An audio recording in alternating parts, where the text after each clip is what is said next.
예배 시간이 됐습니다. 다 같이 묵상 기도 드림으로 주일 오전 예배 시작하겠습니다.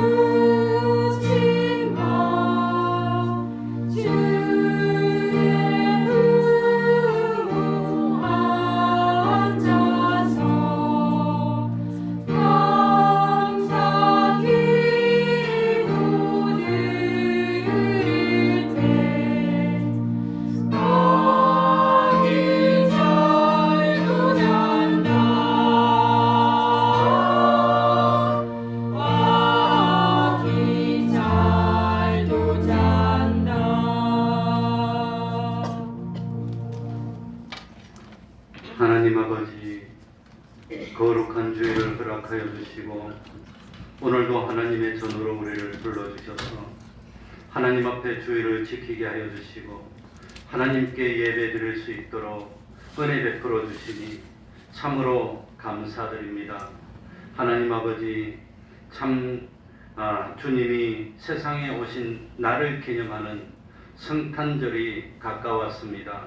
하나님, 참 하나님이신 예수님이 왜 인간의 몸을 입으시고 참 천한 그 세상에 오시지 않으면 안 되었는지를 올바로 깨닫는 저희들이 되어서 참 주님의 십자가를 기념하는 삶을 살게 하여 주시고 주님이 왜 그렇게 희생하셨는지, 주님이 세상에 오셔서 어떻게 우리를 섬겨주셨는지, 참 주님이 우리를 얼마나 사랑해 주셨는지를 온전히 깨닫도록 하여 주시고 그 주님의 참 구원의 은혜를 알고 참 기뻐하며 충성하고 감사하는 저희들이 될 수 있도록 하여 주옵소서. 이제 참 구세주로 주님을 영접하고 주님을 믿었으니 우리는 구원을 얻었습니다. 참 부활을 얻었습니다. 영생을 얻었습니다. 장차 하늘나라 가서 참 하나님의 영광에 동참하여 영원히 기쁨과 보람과 참 행복을 누리며 살 수 있는 저희들이 됐습니다. 하나님 아버지, 참 보화를 발견한 저희들은 세상에 없어질 것 때문에 피동되지 않고 흔들리지 않고 참 짧은 세상 살면서 참 영생을 마련하는 참된 수입을 우리들의 수입으로 삼을 수 있는 저희들이 되게 하여 주옵소서. 하루하루 지날 때마다 멸망으로 가는 그런 비참한 삶을 살지 않도록 하여 주시고 하루하루 지날 때마다 하나님의 형상을 덧입어 성화를 이루고 썩지 않고 쇠하지 않는 영원한 기업을 이어받을 수 있는 준비를 잘 하여서 마침내 때가 되었을 때 주님 품으로 달려갈 수 있는 후회되지 않는 삶을 사는 저희들이 되게 하여 주옵소서.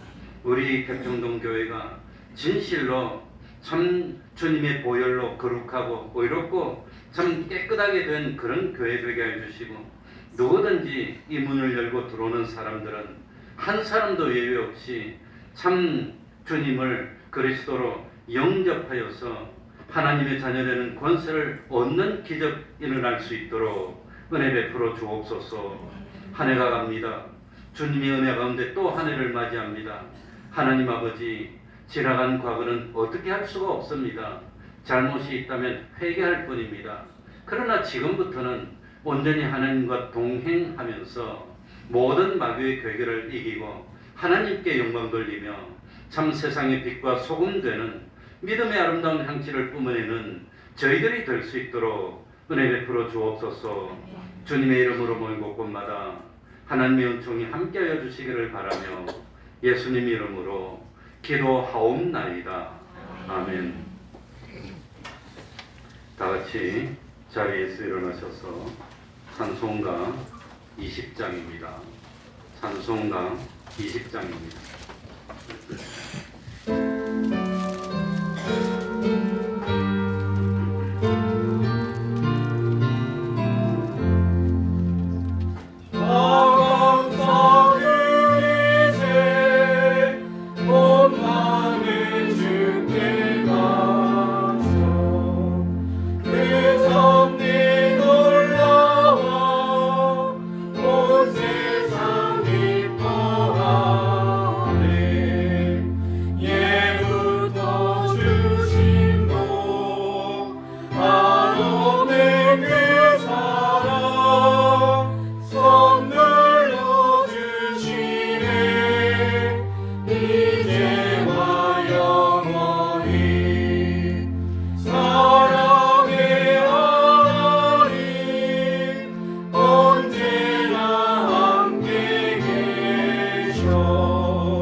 사도신경으로 신앙 고백하겠습니다.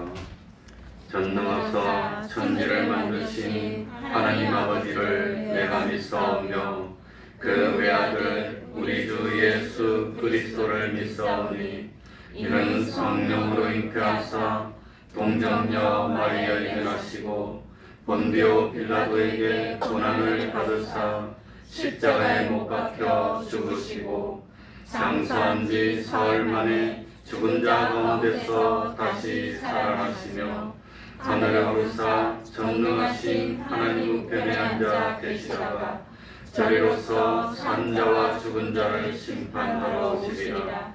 성령을 믿사오며 거룩한 공회와 성도가 서로 교통하는 것과 죄를 사하여 주시는 것과 몸이 다시 사는 것과 영원히 사는 것을 믿사옵나이다.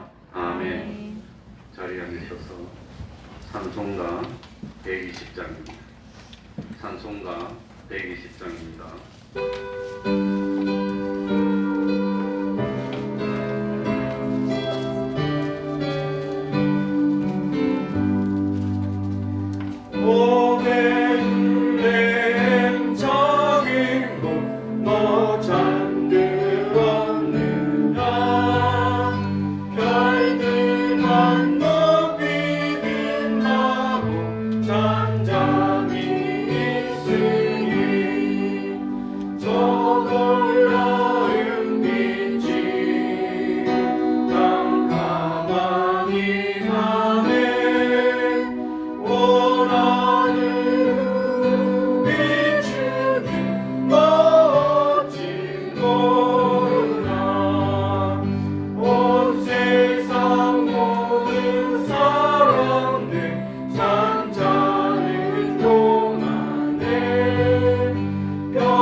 이 시간에는 교동문 58번입니다. 교동문 58번입니다.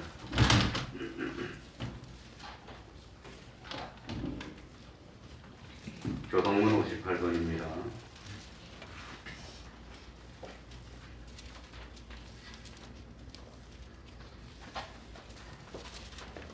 교동하겠습니다.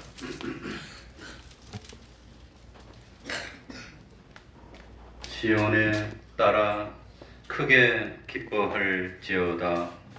예루살렘에 따라 즐거이 부를지어다. 보라, 내 왕이 네게 임하나니 그는 공의로우며 구원을 베풀며 겸손하여서 나귀를 하나니 작은 것 곧 낙이 새끼니라.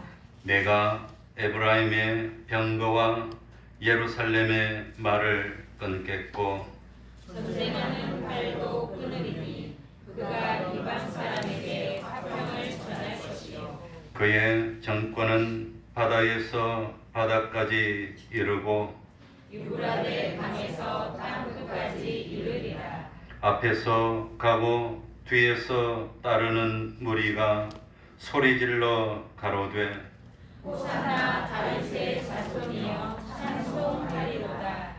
주의 이름으로 오시는 이여 가장 높은 곳에서 호산나 하더라. 아멘. 이제 성가대 찬양이 있겠습니다.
이 시간에는 조천상 집사님 예배를 위해서 기도해 주시겠습니다.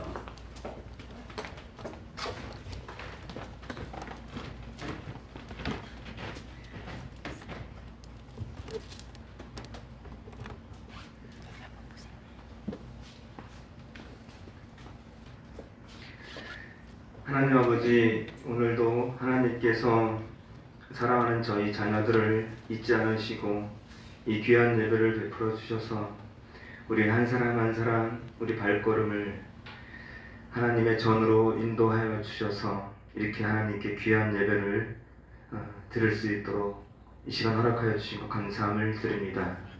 하나님, 내가 알지도 못하는 창세전부터 나를 택하여 주시고 나를 하나님의 자녀로 삼아주신, 또 우리를 하나님의 형상대로 만들어주신 이 은혜를 하나님 무슨 말로 표현할 수가 있습니까?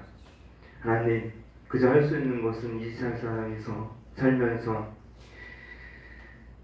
날마다 이 깨달은 바 하나님의 은혜를 잊지 않고 주님의 귀한 이 사랑을 잊지 않고 삶 속에서 주님의 이 귀한 은혜를 날마다 기억하고 기념하면서 감사하면서 살 수 있는, 그것이 하나님께 해드릴 수 있는 최선의 내가 할 수 있는 것입니다. 하나님, 이 감사를 잊지 말게 해주시옵소서. 세상에 어떤 풍파가 있을지라도 하나님 날 살려주신 영원한 생명을 절대 잊지 말게 하여 주시옵소서. 복이 있는 사람은 악인의 길을 쫓지 아니하고 죄인의 길을 서지 아니하고 오만한 자의 자리에 앉지 아니하고 오직 하나님의 율법을 즐거워하여 그 율법을 주야로 묵상한다고 하였습니다. 저는 시냇가에 심은 나무가 시절을 쫓아 과실을 맺듯 마르지 아니하고 그 만사가 형통하리라고 하였습니다. 하나님, 우리 주 앞에 복 있는 사람 되기 원합니다. 악인의 허망한 그러한 꾀를 쫓지 않기 원합니다. 죄인의 길에서 벗어나기 원합니다. 오직 성령이 이끄시는 대로 주님의 의를 생각하면서 주님의 의를 입은 자로서 부끄럽지 않는 삶을 살게 하여 주시옵소서. 오만하고 거만한 그러한 자리에 앉지 않게 하여 주시옵소서. 늘 의를 위해서 희생하시고 헌신하신 그 예수님의 낮아짐을 기억해 하여 주시옵소서. 우리의 삶이 예수님을 쫓아가게 하여 주시옵소서. 예수님을 표대로 향하여 날마다 한 걸음씩 주님께로 나아가는 저희 한 사람 한 사람이 되게 하여 주시옵소서. 주님, 우리는 다 행복하고 싶습니다.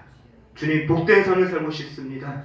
주님, 이 세상 살면서 참 주님께서 주신 이 생명을 어떻게 하면 복되게 살지, 어떻게 하면 참 행복을 찾으며 살지 우리가 바로 알게 하여 주시옵소서.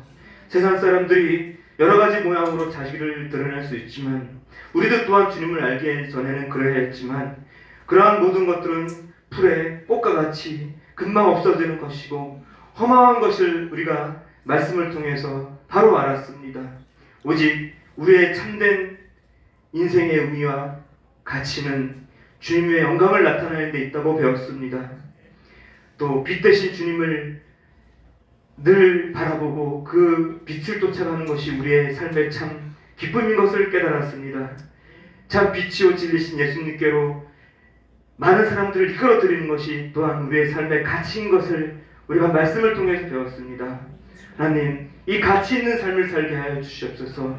우리의 가치는 하나님을 쫓을 때는 바로 나온다는 것을 우리가 이 자리에서 다시 한번 주님께 고백하고 그러한 우리가 될 수 있도록 주님, 우리를 강건히 세워 주시옵소서. 우리가 가정도 중요하고 또한 물질도 중요합니다. 이러한 모든 필요한 것들을 하나님 주님 안에서 우리가 주님의 말씀을 쫓아 행할 때 우리에게 채워 주시옵소서. 우리의 가족과 우리의 이웃들과 행복하게 하나님께로 나아가면서 날마다 즐거운 삶을 살 수 있도록 우리 마음을 다스려 주시고 우리의 언의 신사를 주관하여 주시옵소서. 오늘 이 예배를 통하여서 우리 주님의 그 희생과 헌신을 다시 한번 기억해 주시고 이 저무는 해를 하나님 의미 있게 보내고 또 새로 오는 해를 하나님 앞에서 말씀대로 살겠노라고 주님의 율법을 순응하겠노라고 죄인의 길에 서지 않겠노라고 다짐하면서 하나님께 약속드리면서 이 귀한 예배를 드릴 수 있도록 주님 인도하여 주시옵소서. 우리의 모든 생사와 복을 주관하여 주시는 주님의 이름으로 감사하며 기도드렸습니다.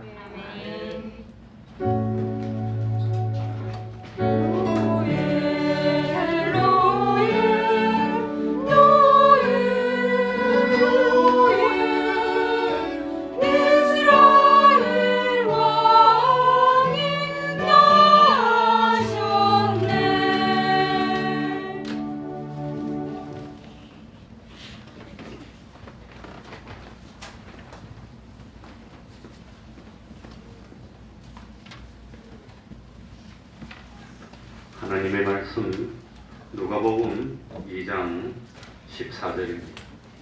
누가복음 2장 14절입니다.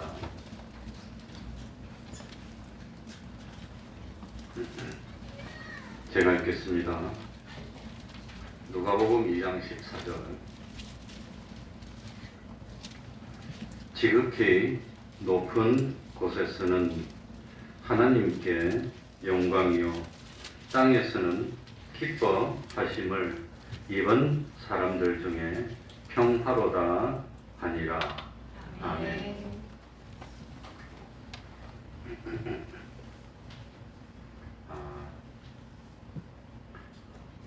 그전에도 읽어드린 적이 있지만 성탄을 맞이해서 하나님을 믿는 것이 정말로 참 가치 있는 일인가 하는 것을 말씀드리려고 이 말씀드립니다. 최근 들어서 과학의 발전에 따라 예수님의 탄생과 빌라도에게 고통받은 것과 십자가의 처형이 고고학적으로 밝혀지고 있다.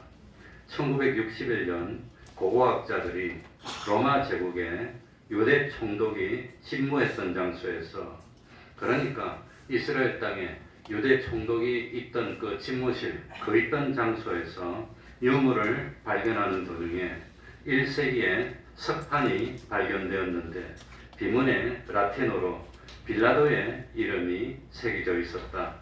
그러니까 빌라도가 유대의 총독인데 그 총독이 있던 관저 거기서 땅을 파고 이 참 유물을 발견하니까 거기에 이 뭡니까 석판이 발견됐는데 빌라도의 이름이 나왔다고 하는 겁니다. 그러니까 그 빌라도가 예수님을 십자가에 처형한 유대 총독임을 확인해주는 증거가 나타낸 셈이었다. 이건 로마의 그 문헌들에도 나타나기 때문에 사실은 큰 발견은 아닙니다. 1968년 예루살렘 교회의 한 묘지 동굴에서 십자가에 못 박혀 죽은 20대로 보이는 남자의 뼈가 보존되어 있는 석관이 발견되었다. 이 발견은 두 가지 측면에서 중요한 의미를 지니고 있다. 첫째로 성경에서 로마 제국의 처형 방식으로 묘사된 십자가형이 사실이었음을 뒷받침하는 증거이다. 그러니까 십자가에서 처형했다고 하는데 이게 말만 그렇지 실제로 십자가 처형이 있었느냐 하니까 십자가에서 처형된 뼈가 발견된 겁니다. 요한복음 19장 32절에는 군병들이 가서 예수와 함께 못 박힌 첫째 사람과 또 그 다른 사람의 다리를 꺾고 라는 말씀이 나온다.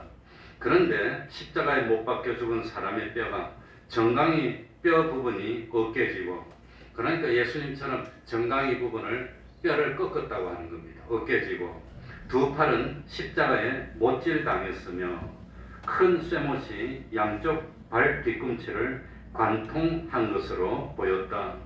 로마 제국에서 수천 명의 반역자, 강도, 포로들이 십자가형으로 형을 당한 것으로 알려졌으나 그런 유해가 한 번도 발굴된 적이 없었기 때문에 이 남자의 뼈는 중요한 발굴이었다. 그러니까 참 그 십자가에 청했다는 문헌들은 있는데 실제로 십자가에 청행 당한 뼈가 발견된 겁니다. 그러니까 그런 사실이 있었다는 게 증명됐습니다. 두 번째, 예수님의 매장 방식에 대한 논쟁의 종지부를 찍는 증거가 됐다. 예수님이 죽은 뒤 시체는 향유를 바르고 고운 배로 감아 동산의 새 무덤에 안치되었다. 일부 학자들은 로마 제국에서 십자가형에 처한 죽음의 죄인의 죽음을 공동묘지에 내던지거나 십자가에 매달아 놓고 짐승들이 뜯어 먹도록 했다고 주장한다. 요컨대 로마의 참 장례 풍속으로는 예수님이 무덤에 묻힐 수 없었다는 주장이다. 그러나 십자가형을 당한 남자의 회골이 석관에 해당되는 그 납골당에 보존된 것으로 발견되었기 때문에 빌라도 총독의 허락을 받아서 예수님을 무덤에 매장했다는 성경 말씀이 가능한 사실임이 확인되었다.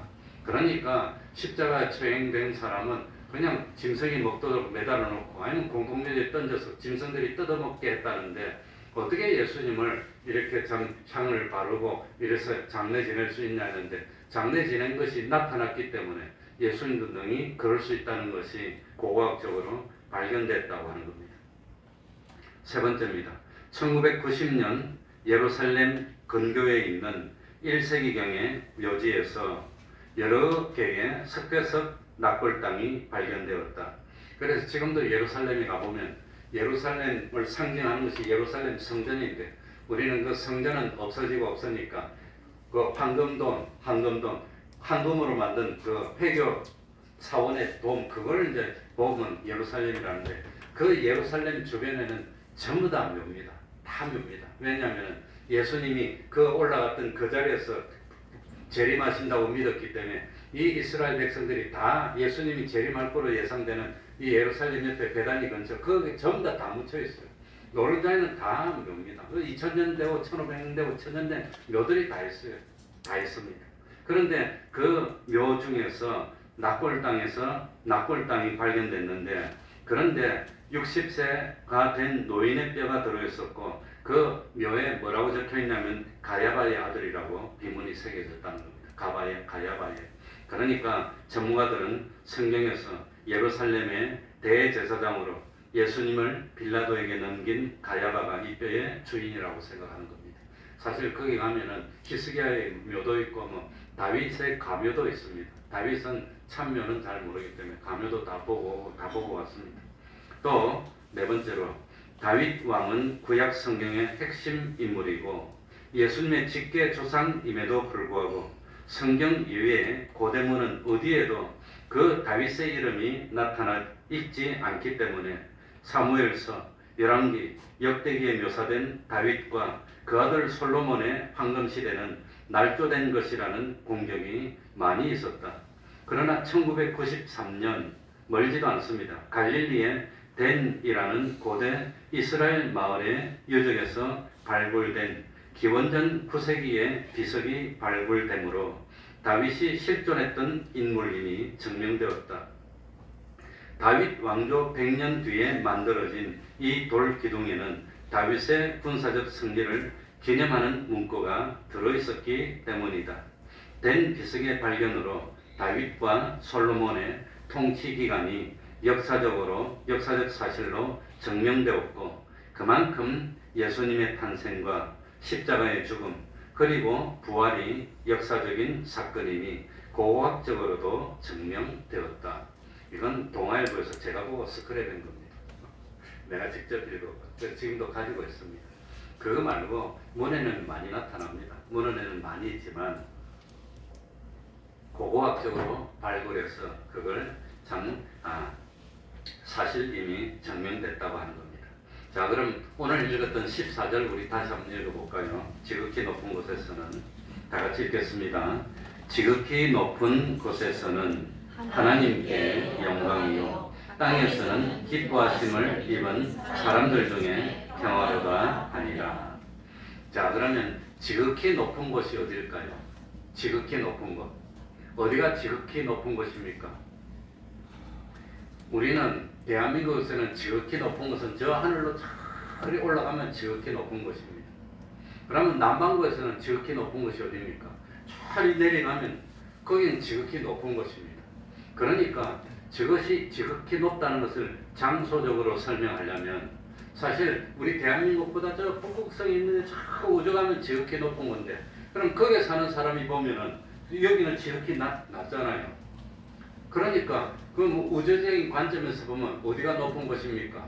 높다는 기준이 없다고 하는 겁니다. 그게 없습니다. 그러니까 여기서 지극히 높은 곳은 장소적으로 우리가 발로 밟고 있는 땅과 많이 떨어진 먼 곳이라는 그런 개념보다는 뭡니까? 지극히 높은 곳에는 가치적으로 지극히 거룩한 곳, 지극히 의로운 곳 그런 의미라고 하는 겁니다. 그러니까 영적으로 지극히 신령한 곳이고 이것은 뒤에 나오는 땅하고 대조를 이루는 겁니다. 땅은 거룩한 곳이 못 돼요. 이 죄악이 횡행하는 곳입니다. 그러니까 이 지극히 높은 곳이라는 것은 신령한 곳이고 아마도 하나님이 계신 그런 거룩한 곳이 지극히 높은 곳이라고 생각이 됩니다. 그러니까 그 지극히 높은 곳에서는 하나님께 영광을 돌리고 그리고 땅에서는 기뻐하심을 입은 사람들, 기뻐하심을 입은 사람은 누구지요? 예? 그게 누굽니까? 하나님께서 우리들을 사랑하심으로 기뻐서 설정해 놓은 대속의 공로의 혜택을 입은 구원받은 성도들, 우리 구원받은 성도들에게는 주님이 오므로 평화가 왔습니다. 근데 구원받은 성도가 아닌 뭡니까? 예수님을 십자가에 못 박았던 대제사장이나 장로들이나 서기관들에게는 평화입니까? 불안입니까? 그 사람들은 불안했어요. 예수님을 죽여야 했기 때문입니다. 그러니까 기뻐하심을 입은 사람들 중에는 평화가 온 겁니다.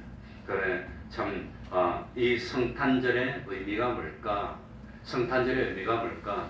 우리 주일학교 시간에는 참 영광과 기쁨과 평화로다. 이건 뭐 결과적으로 그런데 진정한 성탄의 의미가 뭡니까? 이거는 뭐 참 책으로 써야 되겠지만 오늘 5가지를 말씀드리려고 합니다. 첫 번째, 성탄의 의미는 말씀이 육신이 된 겁니다. 말씀이 육신이 된 것. 그러니까 말씀이 육신이 되어 이것을 한문으로 표현하면 도성인신입니다. 4글자로 도성인신. 3글자로는 뭐지요? 성육신. 이게 성탄의 의미의 첫 번째라고 하는 겁니다. 그러니까 요한복음 1장 1절에 말씀이 육신이 되었는데 이 말씀은 곧 하나님이시니라. 하나님이시니라.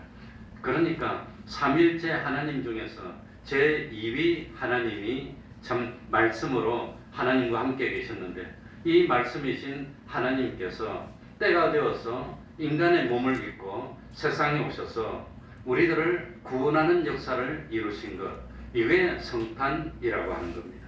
그러니까 원래 하나님은 우리가 볼 수도 없고 만질 수도 없고 함께할 수도 없는 그런 존재이지만 하나님이 인간과 접선의 관계, 그걸 말씀이라 합니다.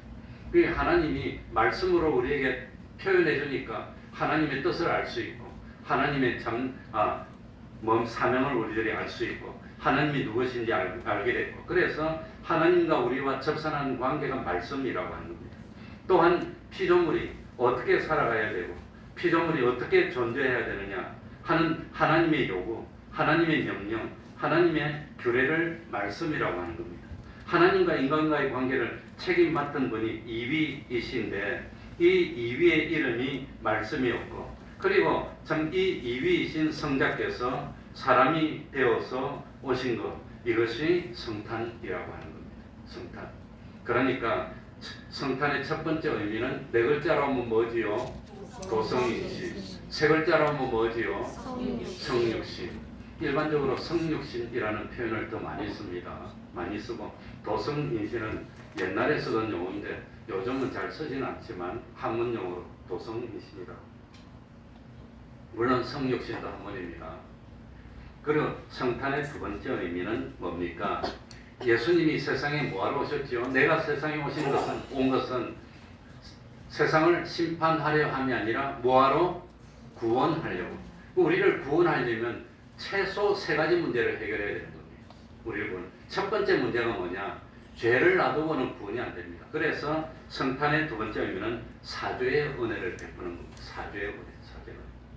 하나님이 왜 사람이 되어 오셨습니까? 하나님이 사람이 되어 오시지 안 되는 이유가 뭡니까? 그러니까 예수님이 세상에 오신 목적은 우리를 구원하는 건데 근데 구원하려면 죄를 두고는 구원할 수가 없어. 이 죄 문제를 해결해야 되는 겁니다. 그게 첫 번째 문제입니다. 죄가 있으면 뭘 받아야 되지요? 벌을 받아야 돼. 그래 죄의 삭은 뭡니까? 사망. 그러니까 죽어야 돼. 우리가 죽어요. 그런데 참 뭡니까? 죄가 있으면 벌을 받아야 되는데 예를 들어서 나는 어떤 죄를 지었더니 징역 1년. 그럼 그 죄에 대한 벌을 징역 1년을 다 받으면 죄가 어떻게 됩니까? 없어지는 겁니다. 그러면 나와서 자유를 누리는 겁니다. 그런데 이 참 하나님 앞에 죄를 지은 것은 징역 1년이 아니고 뭐지요? 지옥입니다. 지옥. 그러면 지옥 가면 어떻게 됩니까? 끝인데 뭐구나. 그러니까 이 죄를 없애야 우리들이 죄가 없어지는데 이 죄에 대한 형을 받아야 되는데 그러니까 이 죄를 없애야 되는데 예수님이 세상에 오셔서 너희 죄를 없애노라 이렇게 없어지는 않아요. 말로. 왜냐하면 하나님은 진리시기 때문에 이 진리의 순리대로 하나님이 역사하는 겁니다. 그런데 죄의 삭은 사망이니까 죄가 있으면 분명히 죽어야 됩니다. 한 번 범하면 그 죄의 대가는 분명히 죄의 대가를 받아야 되는데, 그런데 사람 중에서 죄 없는 사람이 있습니까? 없습니까? 아무도 없어. 죄 없는 사람이 와야 되는 겁니다. 그런데 아담 이후로 죄 없는 사람이 아무도 없어요. 우리는 아담의 죄가 증가돼서 온 것을 원죄라고 그럽니다. 자기가 세상에 살면서 지은 죄를 뭐라 그러지요? 본죄라고 그럽니다. 원죄와 본죄가 다 있기 때문에, 죄 없는 사람이 없기 때문에.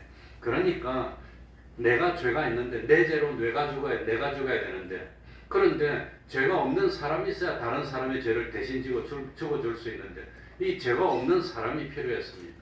그래서 죄가 없는 사람이 없는데 이 참 하나님이 사람이 되기로 작정하고, 그 하나님이 우리 죄를 대신 지고 죽어주기로 작정했습니다. 그래서 세상에 와가지고 예수님이 우리 죄를 대신 져주시고 나 대신 죽어주신 것, 이것이 성탄의 두 번째 의미라고 하는 겁니다. 그래서 참 완전한 하나님이신데 그 하나님이 완전한 사람이 됐습니다. 그래서 예수님은 신성도 가지고 있고 인성도 가지고 있고, 신성과 인성, 양성이 하나를 이루었다고 해서 우리는 쉬운 말로 신인 양성 일위라고 표현하지만, 참 어떻게 참 신격도 있고 인격도 있는 게 하나가 될 수 있나? 그러면 위는 뭐고 인격은 뭐냐? 난 너무 어려워서 아무리 책을 봐도 모르겠더라고요. 그래가지고 지금 사실 내가 벌거프라는 사람이 쓴 조직신앙을 읽고 있는데 아무리 봐도 모르겠어. 4권째 읽고 있는데 한 권, 1권도 보니까 너무 어려운 말들이 모르겠어. 사실 패서 모르겠고, 왜? 그럼 어떻게 해서 참 신성, 인성이 한 인격을 이루었나? 이론적으로 너무 많은 이론이 있고 인간의 인간으로는 이해할 수가 없습니다. 그래가지고 표현만 많이 해놓고 그냥 패스입니다. 패스. 어떻게 된지 모르지만 신성과 인성이 하나가 된 겁니다. 그래서 예수님이 세상에 오신 것은 대접받으려고 한 것도 아니고 군림하기로 한 것도 아니고, 세상에 오신 것은 우리 죄를 대신 짊어지고 죽어주기 위해서 오신 겁니다. 그래가지고 참 우리 죄를 대신 짊어준 것, 그걸 사죄라고 하는 겁니다. 성탄의 첫 번째는 도성인신이고 두 번째는 사죄의 은혜를 베풀기 위해서 온 겁니다. 그리고 세 번째 성탄의 의미는 칭의의 은혜입니다. 그러니까 칭의가 왜 중요하냐? 칭의의 은혜를 받았다는 것은 구원받았다는 뜻입니다. 지옥을 피했다는 뜻입니다. 그러니까 의가 있으면 심판을 통과하는 겁니다. 소돔 고모라를 멸할 때 아브라함이 와가지고 뭘 가지고 기도를 합니까? 죄인과 누구를 함께 멸하면 됩니까? 그러니까 이 참 진리, 하나님은 진리로 역사한다고 그랬습니다. 그런데 의인이 있지 않습니까? 의가 있다면 멸하지 못하는 것 아닙니까? 그러니까 의가 있어야 되는 겁니다. 근데 인간에게 의가 없어. 의는 없나니 하나도 없다고 그랬습니다. 그래가지고 참 이 인간으로서 하나님이 완전한 의를 만든 걸 하나님의 의라고 합니다. 하나님의 의. 그래서 그 하나님의 의는 누구에게 주는 거지요? 어떤 사람에게 의를 입혀줘요? 믿는 사람에게. 그걸 깨달은 사람이 루터입니다. 그래가지고 루터가 1517년 종교개혁을 일으킬 때 첫 번째 주장한 게 뭐냐? 이신덕이 믿음으로써 의롭다함을 받는다는 겁니다. 그전에는 이신덕이가 믿음으로서가 아닙니다. 무엇으로서? 행위로. 그럼 행위로서 의롭다함을 받으려면 어떤 행위를 해야 됩니까? 그래가지고 루터가 죄가 있으니까 이 목회한다고 나왔는데 자꾸 마음속에 그 참 죄를 짓는 거예요. 죄를 짓는 거. 그러니까 인간인데 죄가 좋은 거 보면 가지고 싶은 욕심이 생겨. 탐심은 죄니까. 그래가지고 가슴을 두드리고 그래도 안 돼. 그래가지고 무릎을 꿇고 성전을 올라가는 겁니다. 계단으로 되는데. 우리나라도 옛날 교회들은 교회 올라가는데 뭐로 만들었어요? 계단. 우리 처갓 교회에서 내가 결혼했는데 그 교회도 새로 지었는데 딱 땅바닥에서 계단을 딱딱딱딱 해서 딱 들어가. 요새 같으면 그렇게 안 짓겠지. 그냥 평평하게 가야지. 힐체어도 들어가고 가는데. 근데 그러니까 옛날은 거의 옛날식이에요. 계단으로 만들어 놓고. 그래가지고 그 계단을 무릎으로 올라가고 내려가고 해서 무릎이 까져서 피가 터져도 그래도 올라가고 내려가고 하루 종일 해도, 그렇게 고행을 하면은 죄가 없어집니까? 그대로 있습니까? 그렇게 하면 의인이 됩니까? 그러니까 행위로 의롭다함을 받으려면 어떤 행위를 해야 됩니까? 예수 믿고 난데 죽을 때까지 하루도 안 빠지고 새벽기도 다 하면 의롭다고 해줄 겁니까? 그럼 예수 믿고 참 오늘 뭐 우리 또 교회 안 나왔는데 아마 하나 놨다고 그 나오면 더 나와야지 더 안 나오고 있는데 그렇게 뭐 교회 잘 나오다가 하루 빠지면 그걸 뭐 어렵다고 입습니까? 못 입습니까? 그러니까 이 행위로 어렵다움을 입으려면 행위의 기준이 얼만큼 되면 어렵고 그럼 거기서 한 번 빠지면 불입니까? 그건 기준이 없어요. 그러니까 태어나서 죽을 때까지 주일 한 번도 안 어기면 어렵다함을 받고 한 번 어기면 그럼 지옥입니까? 그래서 그건 아니라는 겁니다. 그래서 루트가 깨달은 것이 성경에 보니까 믿음으로 어렵다함을 얻는다는 게 로마서에 빵 나오고 있는 거예요. 그래가지고 천주교의 엉터리다. 생명을 울고 개혁을 일으키고 그래서 계신구가 나옵니다. 그러니까 믿는다는 건 똑같은 겁니다. 베드로가 의심했습니다. 물에 빠졌습니다. 의심했으면 믿음이 없는 겁니까? 믿음이 있는 겁니까? 그 베드로가 의심해서 물에 빠질 때 예수님이 넌 믿음이 없냐 그랬습니까? 믿음이 적다 그랬습니까? 적은 믿음이라도 있는 거예요. 그러니까 적은 믿음도 있고 많은 믿음도 있고 큰 믿음도 있는데 적은 믿음이라도 있으면 구원 얻는 겁니다. 그러니까 믿으면 되는 거예요. 믿으면. 영접하는 자 그 이름을 믿는 자들에게는 하나님의 누가 되는 권세? 자녀 되는 권세. 그래서 이 성탄의 두 번째 의미는 뭐냐? 예수님이 완전한 의를 이루고 믿는 사람에게 그 의를 입혀서 의인으로 만들어주는 겁니다. 인간 스스로는 의인이 못 되는 겁니다. 못 되는 겁니다. 약속도 어겨. 미워하는 살인인데 미워해. 그럼 살인죄를 지었으니 어떻게 의인이 됩니까? 그러니 행위로는 의롭다함을 입을 방법이 없는 겁니다. 그런데 예수님이 하나님의 의를 만들어 놓고 이 의가 뭐냐면 하나님의 뜻을 온전히 다 이룬 게 언제 하나님의 뜻을 온전히 다 이룰 수 있는 사람이 없어. 그래가지고 예수님이 와가지고 십자가에 죽으면서 세포 하나의 거절함도 없이 원하고 원해서 죽는 겁니다. 안 죽을 수도 있지만 그래가지고 하나님의 뜻을 완전히 이루고 믿는 자에게 그 의를 입혀줘서 우리들이 그래 예수 믿는 사람이 성격도 모질고 행동도 실수도 많고 이 사람 보니까 이거는 그냥 참 싸우기도 잘 싸우는데 그런데 왜 하늘나라 갑니까? 왜 하늘나라 가지요? 왜 갑니까? 왜? 믿었으니까 하는 거지. 믿었으니까. 저 사람 마음씨도 참 착하고 너무 좋은 일도 많이 하는데 교회 안 다녀. 그런데도 착한 일을 많이 했으니까 이 사람 좋은 일 많이 했으니까 하늘나라 갑니까? 못 갑니까? 그 착한 일 가지고는 뭘 얻지 못해요? 의를 얻지 못해요. 믿음으로만 의를. 그러니까 안 믿는 사람이 착각하면 안 되는 겁니다. 저 사람 좋은 일 많이 했으니까 하늘나라 갈 거야. 좋은 일 중에서 제일 좋은 일이 하나님을 믿는 건데 안 믿는 거 그게 악입니다. 그러니까 착한 일 많이 하고 마음씨가 곱고 아름다우니까 하늘나라 가는 거 아닙니다. 인간의 행위로는 가지를 못합니다. 무엇으로? 믿으면 어렵다. 그게 이신칭이에요. 그래서 성탄의 두 번째 은혜가 뭐냐? 칭의의 은혜라고 하는 겁니다. 그럼 죄도 해결됐어. 의롭다함을 받았어. 마지막으로 해결해야 되는 게 뭡니까? 세 번째가 화목입니다. 화목. 그러니까 이걸 뭘 보면 알 수 있냐면은 구약 시절에 제사 드릴 때 보면 무슨 제사가 있어요? 화목제. 원수된 사람하고 한 집에 살 수 있습니까? 없습니까? 못 살아. 진짜로 내가 보니까 정말로 미운 원수된 사람하고 있으니까 얼굴이 껍데기가 막 벗겨지고 그러더라고. 스트레스 쌓여갖고. 스트레스 쌓여서 혈압 올라서 터져서 죽을 수도 있어 그냥. 그러니까 원수된 사람하고 어떻게 삽니까? 진짜로 미우면 그리 돼요. 그냥 미워서 부들부들 떨리면 위가 뒤집어져가지고 음식을 못 먹어. 그러고 어떻게 하늘나라입니까? 미워서 뒤집히는데 하나님만 봐도 도망가야 되고. 그래서 하나님을 배반한 인간은 하나님과 원수가 됐기 때문에 같이 살려면 아무리 죄가 없어도 아무리 의로운 사람이라도 원수하고 어떻게 삽니까? 하나님은 사랑의 나라인데 못 들어가는 겁니다. 그러니 이 불의의 이 화목의 문제도 해결해야 되는 겁니다. 그러니까 참 하나님하고 원수된 우리들이 하나님하고 사이가 좋게 만들기 위해서 누군가 화목 제물을 드리는 겁니다. 그러면 사이가 좋아집니다. 그런데 예수님이 자기 몸으로 화목 제물이 되신 겁니다. 우리 인간은 원수이기 때문에 화목 제물이 안 됩니다. 그래서 하나님하고 우리하고 이 화목의 관계, 부모 자식의 관계를 회복시켜주는 겁니다. 그래가지고 안 보면 못 살겠어. 하나님 붙들어 그냥 끌어안아 못 살겠어. 그러니까 이 세상에서 영원히 풀어야 될 문제가 뭐냐? 시어머니하고 며느리 관계입니다. 하와가 최고 행복한 이유가 뭐냐? 시어머니가 없어서 행복해.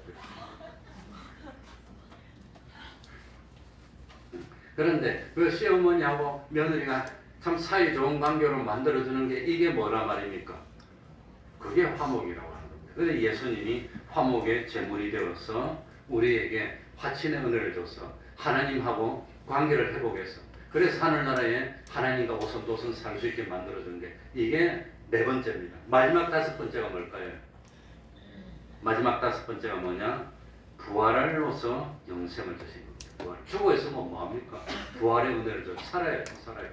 그러니까 시간이 갈수록 비참해지고 시간이 갈수록 멸망으로 가는 그게 아니라 부활해서 죄가 없어도 아무리 복권을 시켜줘도 무덤 속에 있는 사람 복권을 시켜줍니다. 그러니까 옛날에 조선시대에 우리 드라마 보면은 누가 나오더라? 중종을 만드는 나오더라? 예? 아니 드라마 봤는데 잊어버렸어. 책사 중에서 제일 유명했던 책사가 누굽니까? 왕이 되는데 책사가 있었잖아요. 그러니까 태조 이승계의 모르겠다. 어쨌거나 그래 그 사람들이 참 왕조가 바뀌고 난 뒤에 그냥 죽었는데 무덤에서 꺼내가지고 또 한 번 더 죽여. 그랬는데 시절이 많이 바뀌고 난 뒤에 뭐 해줍니까? 회복시켜줍니다. 그래가지고 이 왕비 같은 사람도 나중에 왕비에서 쫓겨나가지고 그냥 무덤도 저 만들었다가 나중에 복권시켜줘. 그러면 다시 본분을 많이 만들어가지고 딱 왕비로 만들어주고 비석도 세우고 옆에 문무도 세우고 이래가 해준대. 그래도 뭐합니까? 죽었는데 왕비면 뭐하고 뭐합니까? 죽었는데. 그러니까 죽어있으면 못 누리는 겁니다. 우리에게 부활해서 영원히 죽지 않는 생명을 주시기 위해서 누가 오셨단 말입니까? 우리 주님이 오셔. 부활의 소망을 주기 위해서 주님이 오셔. 이게 다섯 가지. 자, 해볼까요? 첫 번째 성탄의 의미, 첫 번째가 뭐였지요? 도성인신. 두 번째가 뭐지요? 사죄의 은혜. 세 번째는 칭의의 은혜. 네 번째는 화친의 은혜. 다섯 번째는 부활의 영생을 주기 위해서 오십니다. 그러면 성탄에 우리가 어떤 행동을 해야 될까요? 땅에서는 기쁨이라고 그랬는데 기뻐하고 좋아하면 됩니까? 참 우리가 누구를 기쁘게 해야 됩니까? 주님을 기쁘게. 그래서 성탄절에는 저는 주일학생 때부터 성탄절에는 꼭 나와서 전도를 했어요. 그래가지고 제가 주일학생 때 아니면 중고등학생 때 이런 때는 성탄절이 딱 되면은 제가 서북교회 다닐 때 구역별로 너구형은 남포동에 살아, 너구형은 저 동네 가서 해라, 너구형은 저 태종대 가서 해라, 너는 어디 가서 해라. 그러면 몇 장 해라 하면 꼭 넣어도 떡국 한 그릇 먹고, 요즘 생편은 떡국은 안 하지만 한 그릇 먹고 전도지 한 50장이나 100장 가서 딱 전합니다. 내가 그거 다 했어요. 성탄절에 특별히. 왜? 하나님을 기쁘시게 해야 되니까. 그래서 성탄절은 하나님을 기쁘시게 하는 날입니다. 그래서 성탄전에도 꼭 전도를 하고 성탄절에 전도를 하고 그렇게 했습니다. 그 전통적으로 그랬는데 요즘은 그러지를 못하고 있지만, 그러니까 주님이 최고로 기뻐하는 게 뭐냐? 주님이 왜 세상에 죄를 없애는 게 제일 기뻐하는 겁니다.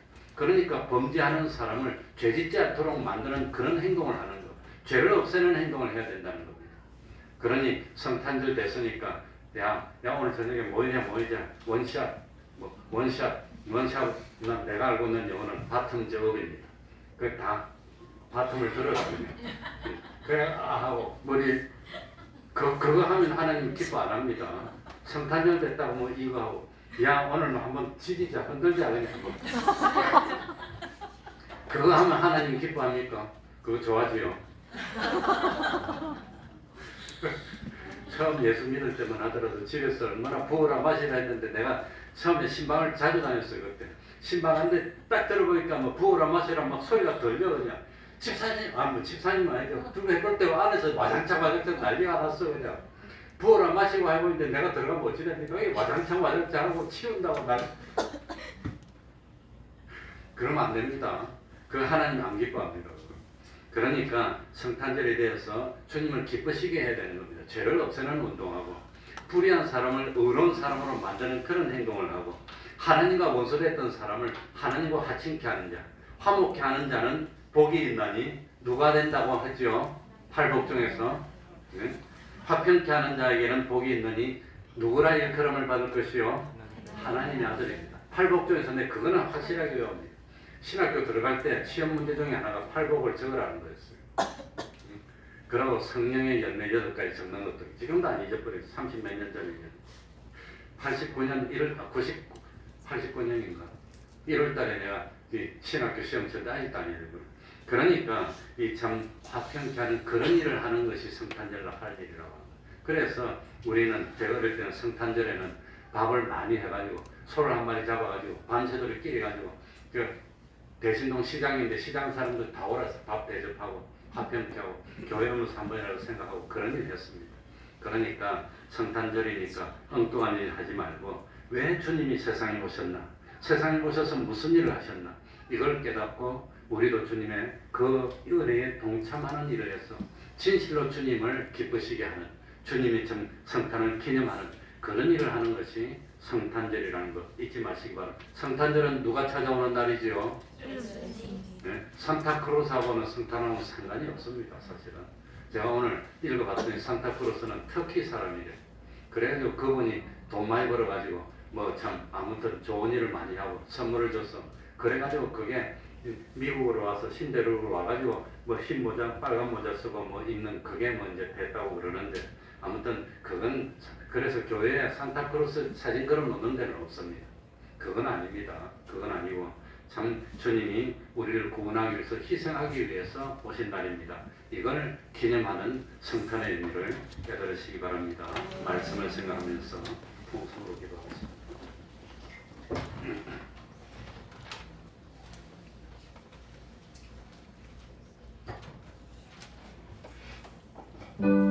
하나님 아버지, 하나님 아버지, 참 감사합니다. 진실로 감사합니다. 주님 섬기기 위해서, 낮아지기 위해서 섬기시는 하나님 아버지 긍휼히 참으로 하나님이 낮아지셨습니다. 희생하셨습니다.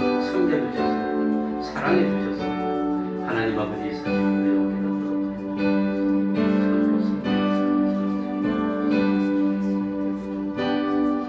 주님께서 인간을 성령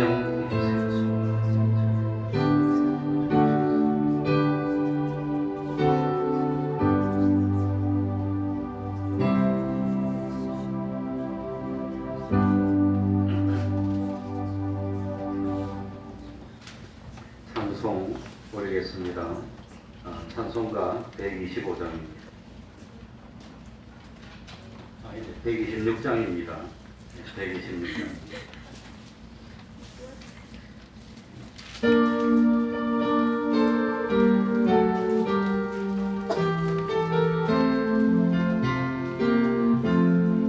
천사 찬송하기를 거룩하신 그 주께 영광 돌려보내세. 그 주 오늘 하셨네.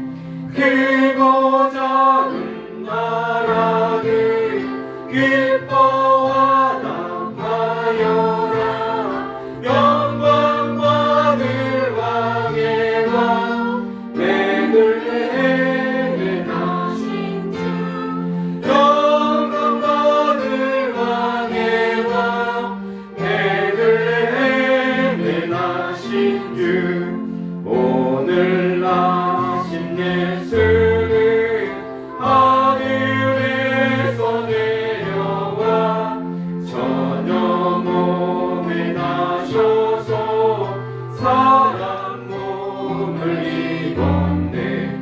세상 모든 사람들 영원하신 주님께 영광 돌려보내며 높이 찬양하여라. 영광 돌려보내며 높이 찬양하여라. 의로우신 예수는 평화의 왕이시고 세상 빛이 되시며 우리 생명 되시네.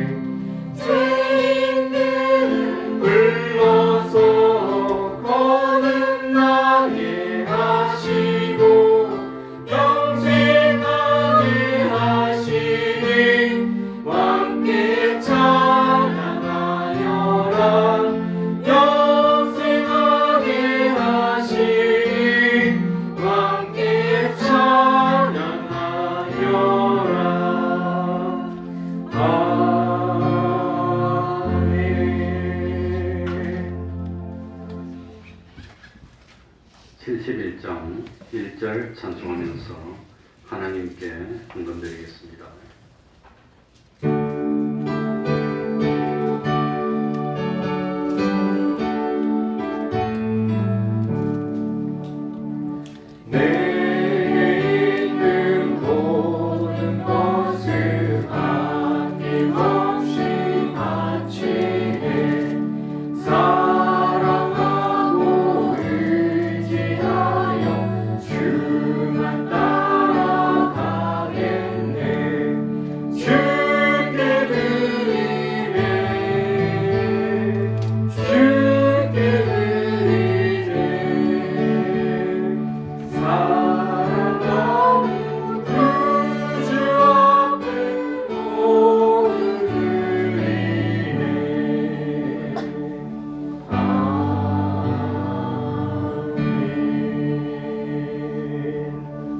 형제와 동거함이 어찌 아름다운지요. 감사합니다. 하나님께서 허락하신 사명, 감당할 수 있는 건강 주시니 감사합니다. 동행하시는 주님 건강 주시고 가족 간의 화목함을 주시오니 감사를 드립니다. 범사에 감사합니다. 범사에 감사드립니다. 한번 기도하겠습니다. 하나님 아버지, 형제와 동거하게 하시니 참 감사드립니다. 허락하신 사명 감당할 수 있도록 건강 주시니 참 감사드립니다. 동행하시는 주님 건강 주시고 화목하게 하시니 또한 감사합니다. 참 범사에 감사를 올립니다. 하나님, 여러 가지 힘든 일이 있었지만 주님의 은혜로 기적같이 참 이렇게 한 해를 잘 보내게 하시고 어려움을 다 극복게 하시고 또 이렇게 참 성탄을 맞이하게 하여 주시니 감사드립니다.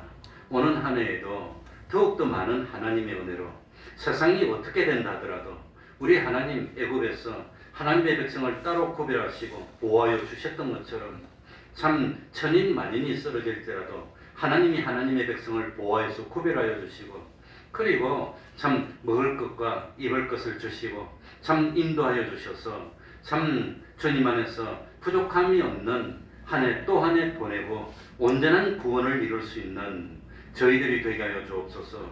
주님이 희생하셨고 섬겨주셨고 사랑하셨듯이 나도 세상에서 섬김을 받으려고 하는 것이 아니라 주님처럼 나를 희생하고 섬기고 이웃을 내 몸처럼 사랑하는 참 성도로서 본을 보이는 삶을 사는 저희들이 다 될 수 있도록 은혜 베풀어 주시옵소서. 예수님 이름으로 기도하옵나이다. 아멘.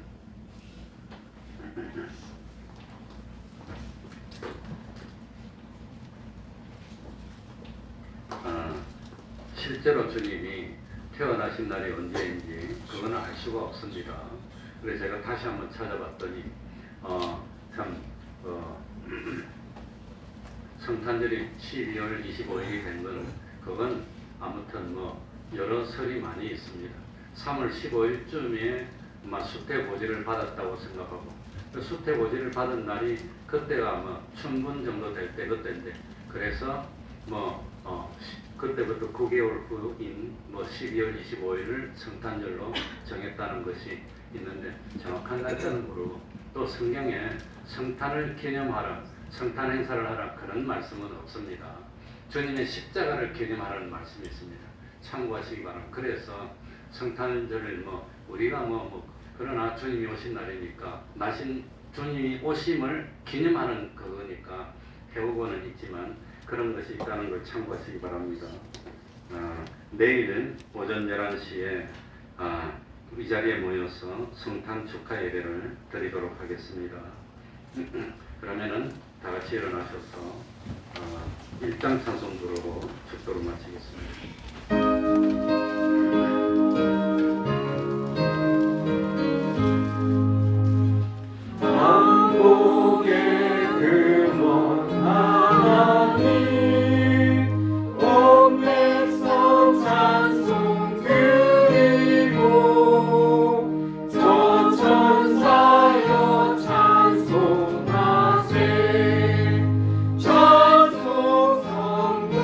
성자 성령